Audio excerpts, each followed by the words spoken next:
200 grammes de sucre par jour. 3 sucres dans le café au quotidien. Quelle est la taille et la contenance de ta tasse à café? Tu ne manges que des aliments sucrés, mais quel type? Viennoiserie, tartines de Nutella, cornflakes, plats préparés industriels? Ce serait intéressant que tu dresses la liste des aliments que tu consommes pour que tu puisses savoir et comprendre ce que tu ingères et surtout pourquoi. 200 grammes de sucre par jour, c'est quand même excessif. Une telle quantité peut entraîner plusieurs problèmes de santé, même si tu prétends avoir une bonne condition physique. Aujourd'hui, on peut parler d'une sérieuse addiction au sucre. Le sucre industriel stimule la libération de dopamine. Tu sais, cette hormone liée au plaisir, ce qui peut donc t'inciter à en consommer encore plus. Ça augmente donc des cycles de fringales et aussi des cycles de consommation compulsive. Quand on a un régime alimentaire déséquilibré, et si tes repas sont pauvres en vitamines, pauvres en minéraux, pauvres en fibres et pauvres en protéines, qui aident à réguler ta glycémie, ça peut te pousser vers d'autres fringales de sucre. Car ton cerveau a enregistré que ce sont les sucres raffinés qui lui ont créé une dépendance, t'incitant à en consommer davantage, puisque la dopamine te rappelle que tu peux satisfaire ton cerveau d'un plaisir rapide et immédiat par le sucre. Ensuite, tu parlais de la peau sèche, mais sans graisse sous la peau.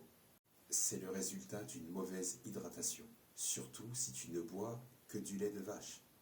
Les nutriments qui s'y trouvent sont programmés pour la croissance et le développement du veau. Et tu n'es pas un veau.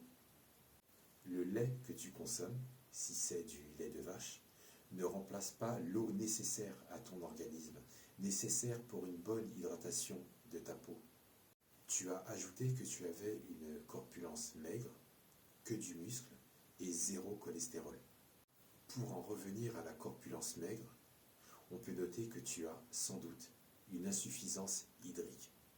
Le lait de vache n'hydrate pas suffisamment ta peau, d'où la peau sèche, et une perte de masse musculaire évidente et progressive dans le temps.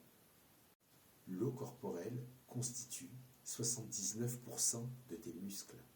Si tu commences à boire un petit verre d'eau toutes les 2 heures, au bout de quelques jours, puis dans les mois à venir, tu vas sentir une nette différence.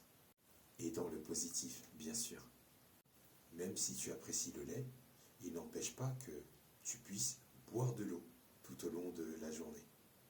Ça réduira tes carences hydriques et si tu veux éviter d'affecter ta santé musculaire et ta composition corporelle. J'attends tes retours sur quel type de sucre tu dilues dans ton café. Sucre blanc, sucre roux, sucre de canne, lequel? Et surtout, quelle est la taille de ta tasse de café? Est-ce que c'est 3 sucres dans une tasse comme celle-ci ou comme celle-là? Si ensuite tu peux donner la liste des produits sucrés que tu as l'habitude de consommer et à quelle fréquence, combien de fois par jour. On parlera ensuite de ton cholestérol et des anomalies potentielles à long terme, si tu le veux bien. Et dans l'attente, que la paix soit avec toi.